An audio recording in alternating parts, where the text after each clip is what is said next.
Welcome. I want to introduce Ahmed Farhat and Samuel Couillard, two principal developers on GreenLight. As you know, BigBlueButton is the core application for virtual classrooms. However, it needs a front end. And while we integrate with many learning management systems, we wanted to make sure BigBlueButton had its own supported front end that kind of showcases the best capabilities that could be surfaced inside of a front end. And so I'm going to turn it over to Ahmed and Samuel, and they'll walk you through what the latest is in BigBlueButton front end GreenLight. Hey everyone, thank you for joining in. I am Samuel Couillard. I've been an active participant in the BigBlueButton ecosystem for the last 2 years as a member of Blindside Networks. I graduated with a bachelor degree in electrical engineering in 2021. Since joining Blindside Networks, I've been mostly focused on the design and development of GreenLight 3.0. So GreenLight is part of the BigBlueButton ecosystem. So we'll use this time to give you an overview of what GreenLight is and what GreenLight 3.0 has become. We'll also talk about the migration from GreenLight 2.0 to GreenLight 3.0. And my colleague and team leader of the GreenLight project, Ahmad, will give you a brief view of the roadmap. So what is GreenLight? GreenLight is the default launching platform for BigBlueButton. It is sponsored by Blindside Network. As such, it shares the same values, which is to promote and improve the online learning experience with open source software. GreenLight is a place where students, teachers, tutors can create an account, log in, and begin their BigBlueButton journey. The core philosophy between, well, not only BigBlueButton, but also GreenLight is that starting an online class should be as simple as clicking a big blue button. However, over the years, we built features on top of features on GreenLight, and it became crowded. It was becoming obvious that the original system was not built or designed to withstand such enhancement. So GreenLight was becoming dated and cluttered. So that's the reason we built GreenLight 3.0 was to really improve the user interface and build it with scalability in mind. To do so, we've been using React 17, which is the biggest change from the previous version. React is a JavaScript framework designed to create modern and responsive user interface. React is a single-page application framework, and it ensures that all interactions with GreenLight are seamless and quick, and it really improves the user experience. We have a live demo. This is sponsored by Blindside Network. You can access it at the link right there. As of now, we have 37,000 teachers, students, tutors all around the world. There's almost 50,000 rooms that have been created so far. So if you can, please test it out and give us feedback. So the room is really a core concept to GreenLight. Everything is built and designed around the room. It makes it very intuitive to navigate in GreenLight v3. It is the central hub from which the meeting originate. The room encapsulates all the attributes and components for the execution of a meeting. Within each room, you will find the meeting settings interface where you can, for example, enable or disable the recordings. You can mute the users. There's a bunch of features for UF settings. This is where you would upload your class material, for example, the PowerPoint slides. This is where you would manage accessibility. For example, if you want to delegate the room to someone else, for example, a teacher assistant, that's where you would do it. Very importantly, that's where you can store, access, and share your meetings recordings. So the room, it's not just a digital space, it's really a comprehensive meeting management system. For system administrators, GreenLight comes out of the box with 3 solutions for account management. You have the default local, where everything is built within. It comes with out-of-the-box support also for OpenID. You can set it up by managing the environment variables. Keycloak is a new feature in GreenLight v3. Keycloak supports a bunch of identity. Keycloak is an open source identity and access management solution. It supports pretty much every protocol imaginable. It supports protocols such as OpenID, SAML, LBAP, Active Directory, and much more. The usage of Keycloak for GreenLight was a bit contested. For us developers, it was becoming increasingly difficult to integrate and maintain the multiple providers within GreenLight. Keycloak for us, it really reduced the complexity of the backend architecture, and it results in a more efficient maintenance and scalability of GreenLight's authentication system. It gives a bit more job for system administrators, but this was really needed for us. So as a system administrator, GreenLight offers you a dashboard. In the dashboard, you can manage the users, you can manage the server rooms, you can manage the server recordings, the site settings. It's very easy for you to customize and team GreenLight to your organization's team. You can configure the room, the default settings, and you can create and manage the roles. GreenLight is a permission-based application.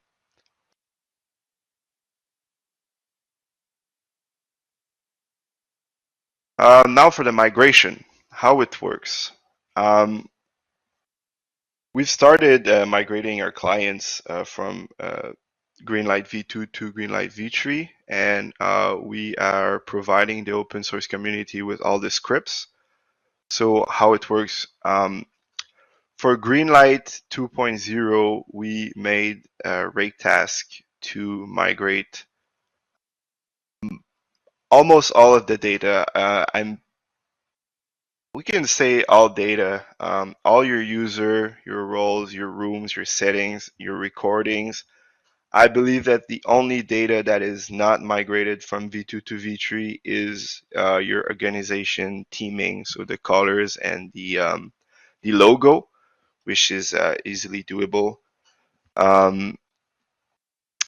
So in GreenLight 3.0, we've built a RESTful API to take every request from the rake task. And there is also a rake task to create and sync the recordings. The whole process is it's easy and it's pretty safe. It is built with self-repairing features that mean if for whatever reason the migration process disconnect or whatever, you can rerun the migration and you should be good to go. It will not duplicate your data. There should be no data loss neither. So it's pretty safe. Just go ahead and follow the documentation. It's available with the rest of the BigBlueButton documentation at the link right there. There are some prerequisites before the migration. Excuse me. You need to have the most recent version of GreenLight 2.0 that has the new rake task. You need also well, preferably the latest version of GreenLight 3.0. Well, you need a running version. Both GreenLight v2 and v3 need to be deployed, running, and accessible through a network. You will need to add two variables to your GreenLight v2 env file, which is the v3 endpoint that points to your GreenLight v3 base URL. And you will need to add the v3 secret keybase, which is a copy from GreenLight v3's secret keybase default env variable. The whole process is encrypted, so it's very safe and secure. So let me show you how it works a bit. This is a screenshot. This is on my local environment. I understand that most of you will be using a Dockerized version. The commands are basically the same, but they have to be run within your Docker your Docker container. So if you want the logs or you want to run the rake task, please follow the commands on the documentation. So the terminal at the left is for GreenLight v2, and at the right is GreenLight v3. So on the left, I have run the command to migrate the users. So for every user, there will be a request to GreenLight v3, which will process the request, and it's going to give you feedback. For example, this user has been successfully migrated. It's been processed. It's been created in v3. And the last user here, it's made on purpose. There's an error. The email is invalid. So v3 is going to give you feedback that the user has not been created, and you can see it in the console. There's a rollback. So it's basically a ping pong game between v2 and v3, which is very comprehensive for the system administrators. If you have any issues during the migration, you can go on the GreenLight repo and open an issue. So far, we have not had any issues on Blindsides.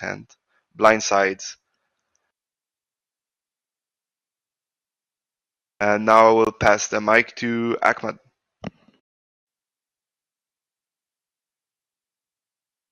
Thanks, Samuel. So everyone, similar introduction to yesterday. If you guys are watching the GreenLight presentation, my name is Ahmed. I've been a senior software engineer at Blindside. Started off as a student here, and then made my way up the ladder. For a couple of years now, I think it's been 4 years, and I graduated from Carleton University, which is a local university here in Ottawa, with a degree in computer science, specializing in computer and internet security. So talking a little bit about GreenLight, I've been involved in the GreenLight project, not from the start, but from quite early on, at the start of, towards like the start of V2, when it kind of shifted from just like the one room with, no settings to the multiple room, multiple settings, and then eventually the administrator interface, and all the other features that come with it. So I've been involved in that whole process, and kind of just as Samuel mentioned, we made a decision to rewrite GreenLight specifically for the reasons, um, mostly scalability being the main reason. V2 was kind of built to accomplish a certain task. So we built V3 now with a bigger idea or a bigger image than we're currently in now, so that if we do scale to any of those bigger images or bigger goals that we have, that we've got a solid foundation to achieve that. Even the UI is structured in a way that it does allow for improvements or in increases in different tabs or different settings or different values. Anything you want to do in GreenLight, you can expand it pretty easily. And for those who've used it, you can see it kind of in the tabbing system that we switched to. It's very easy to add in multiple tabs at any point. And it's very easy to scale up or scale down in whichever direction that you need to. Speaking a bit about the roadmap for V3, I'll touch a little bit about on kind of our plan right now. So to me, once you release an application, especially something like V3, there's essentially 3 steps, right? Where you've got to stabilize your release, Then you go to improving, which is basic improvements throughout the application. And then we go to extending, which is, the extension of, major features, which I'll talk about in a bit. Currently, uh, you know, I think we're still in the stabilized phase. V3's only been out for 3 or 4 months. It took us quite a while of development. Got some new technology, some new frameworks in there. And I think we're starting to move now. I say we're at stabilized. We're starting to move into improve. We're almost stabilized now. Of course, there's always bugs and issues that'll happen, but I think we can start slowly moving from the stabilized to the improve. And that's kind of, those of you who've been involved in the GitHub repo kind of have seen that anything major we're just holding off on right now. We're saying, all right, this is a good feature, but we're gonna just wait a bit. I don't want to introduce too many features now before we stabilize our current releases. So speaking a little bit about the roadmap, I'm going to use roadmap again loosely here, just as I did yesterday. And I kind of put these in clouds as they're ideas that are floating around, but we haven't really set a timeline on them. We haven't really, completely fleshed out exactly what these features are going to be. I can go through them and you kind of touch base on, if or when or how soon these things can be, obviously without firm dates. Something like multiple presentations to me is an easy win. GreenLight V3 in the back end supports multiple presentations, the front end just doesn't. So it's something that at some point, once we move into like the improve section, we can start looking at adding that. We've gotten some requests for LDAP support natively in V3. That's something that potentially we could look at doing. It's just more of maintenance and dealing with some of the open source users, which is kind of holding us back now.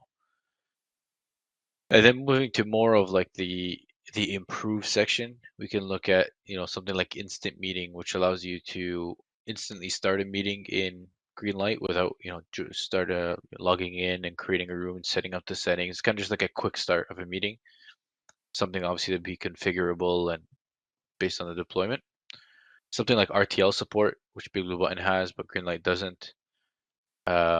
Meeting scheduling, which would be essentially allowing you to schedule a meeting to start at a certain time. So I could say, I've got the best example I can give is like Google Calendar. For those who've used it, you can say, I've got a class Monday, Wednesdays at 6:30 p.m.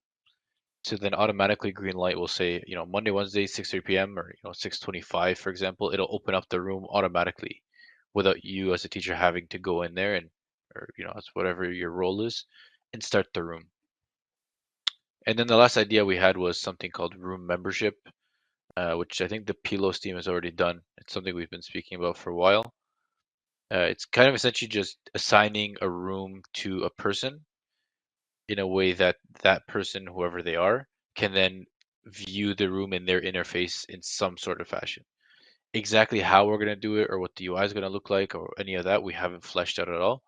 But we do want to make a way for people to just log into GreenLight and then find, essentially think of a student going into their course where they shouldn't have access to anything except for just going to that room and then joining it. So we've got that idea fleshed out as well. In terms of the roadmap and the timelines, like I said, it's kind of all up in the air. We've got a small team working across multiple applications at the moment, and it's kind of where time permits is how these features are going to get done. There are a bunch of other features that the community have requested, which I'm not ignoring, of course. There's also dial-up, which I forgot to put a cloud for, where you can set a static pin for the rooms. There is a PR open for that. I believe some of the German guys worked on that. But we're hoping to get to that at some point in the near future. As I mentioned with GreenLight, like our plan is stabilize, improve, so last one, extend. So hopefully we can start moving from stabilize to improve, and then in the near future we can go from improve to extend. And I'll do the same thing I did yesterday, which is I went to ChatGPT and I asked it to give me a good one-liner that describes GreenLight.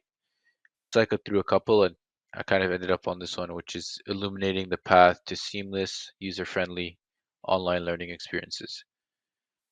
So hopefully that's the GreenLight project and the GreenLight team. And thank you guys for listening. If you guys do have any questions or any comments, feel free to either unmute or leave them in the chat. And yeah, I believe that's it for us. Thank you, Ahmad and Samuel. I see a few people typing in the chat. Feel free to ask questions. And I will echo that the progress to like stabilizing, if you've been following Big Blue Button at all for its history, a lot of work goes into stabilization. There's a release and then there's stabilization. And that just reflects the philosophy that you make what you have stable, and that for it does what people ask it to do, and you don't have to like bug fix or patch.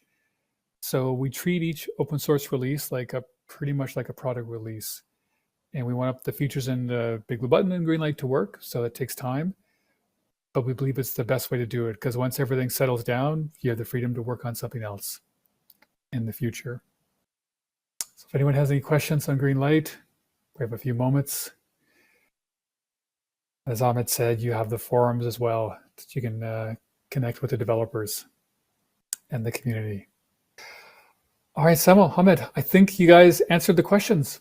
Very cool. So on behalf of the community, kudos to all the work that you've done. I think you mentioned it, but it was over 9 months of heads down development by yourself and a group of other people. It is a community project. There have been many people that worked over the years, and it has a long history. It was one of the early front ends to Big Blue Button, and it's received a lot of upgrades over the years. Definitely 3.0 is the mark of the largest, most comprehensive update to it yet. All right, thank you, Ahmed. Samuel, great presentation. Thanks, guys. Thank you, Thanks Fred. for tuning in.